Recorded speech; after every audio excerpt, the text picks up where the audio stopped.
ओम शांति। अव्यक्त मुरलियों की श्रृंखला में आज हम प्राण प्यारे बाप दादा के 19/7/69 के मधुर महावाक्य सुन रहे हैं। जीरो और हीरो बनो। बाबा ने कहा, आज किस लिए बुलाया है? तो कहा, बल भरने लिए। तो बाबा ने कहा, बल भरने के लिए बुलाया है तो किस बात की निर्बलता समझती हो? विशेष किस बात में बल भरना है? सर्विस में भी बल किससे भरेगा?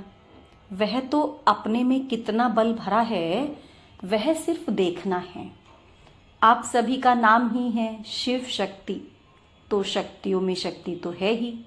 वाह शक्ति स्वरूप बन रही हो। बाप दादा तो आए ही हैं देखने कि कौन सा जेवर बाप दादा के सृष्टि के श्रृंगार करने लिए तैयार हुए हैं। अभी जेवर तो तैयार हो गए, लेकिन तैयार होने वाला क्या होता है? जेवर तैयार तो हो गए, लेकिन तैयार होने वाला क्या होता है?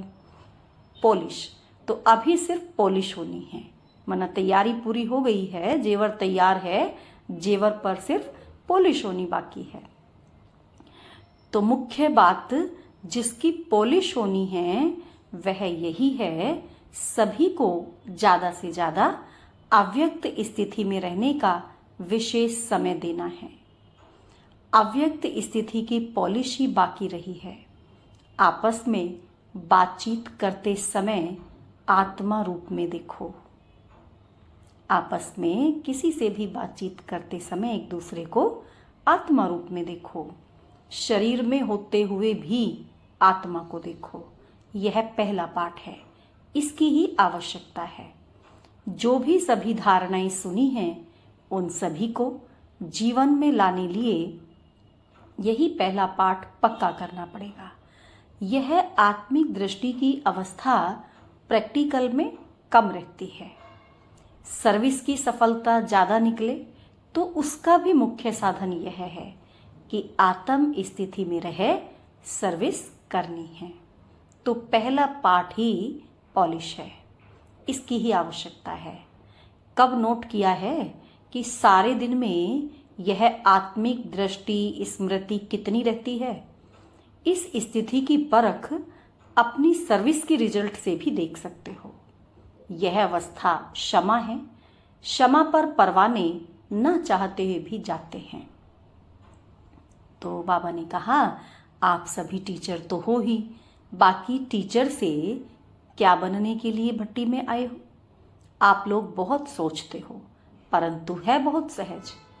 अपने समान बनाने लिए बुलाया है। अपने समान अर्थात जीरो बनाने। जीरो में बीज व बिंदी भी आ जाती है। और फिर साथ साथ कोई ऐसा कार्य भी हो जाता है तो उनको भी जीरो बनाना है। साथ साथ कोई ऐसा कार्य हो जाता है तो उनको भी जीरो बनाना है। माना कोई भी बात हुई, कोई भी कार्य हुआ, उसको भी जीरो बनाना। तो खास जीरो याद करने लिए बुलाया है। टीचर का रूप तो बहुत बड़ा है, लेकिन बहुत बड़ा फिर बहुत छोटा बनाने आया हूँ। सभी से छोटा रूप है बाप का और आप सभी का भी। तो अब जीरो को याद रखेंगे तो हीरो बनेंगे। हीरो एक्टर भी होता है और बाप दादा का प्रिय भी है। रत्न को भी हीरा कहा जाता है और मुख्य एक्टर को भी हीरो कहा जाता है। तो अब समझा किस लिए बुलाया है? सिर्फ 2 अक्षर याद करने लिए बुलाया है, जीरो और हीरो। यह 2 बातें याद रखेंगे तो बाप के समान सर्व गुणों से संपन्न हो जाएंगे। विस्तार को समाया जाता है ना। 15 दिन इतनी स्टडी की है, बहुत कॉपियां भरी हैं। बाप दादा फिर आपके विस्तार को बीज में सुना रहे हैं। और सभी भूल भी जाएं, यह तो नहीं भूलेगा। यह याद रखो, फिर देखना सर्विस में कितनी जल्दी चेंज आती है। आप सभी की इच्छा यही है कि हम भी बदलें और समय भी बदले, अपने घर चलें। जब घर चलने की इच्छा है तो फिर यह 2 बात याद रखो। फिर कमियों के बजाय कमाल करके दिखाओ। कमियां खत्म हो जाएंगी और जहां भी देखेंगे सुनेंगे तो कमाल ही कमाल देखेंगे। तो अब इस भट्टी से क्या बनकर जाएंगे? जीरो। जीरो में कोई बात ही नहीं होती, कोई पिछले संस्कार नहीं। यहाँ छोड़ने भी आए हो तो फिर अच्छी तरह से जो कुछ छोड़ना था वह छोड़ चले हो, वह थोड़ा साथ में भी ले जाएंगे। क्या छोड़ा है और कितने तक छोड़ा है? थोड़े समय के लिए छोड़ा है वह सदा के लिए छोड़ा है, यह भी देखना है। संगठन की शक्ति में छोड़ दिया है वह स्वयं की शक्ति से छोड़ा है। संगठन की शक्ति सहारा तो देती है, लेकिन संगठन की शक्ति के साथ स्वयं की भी शक्ति चाहिए।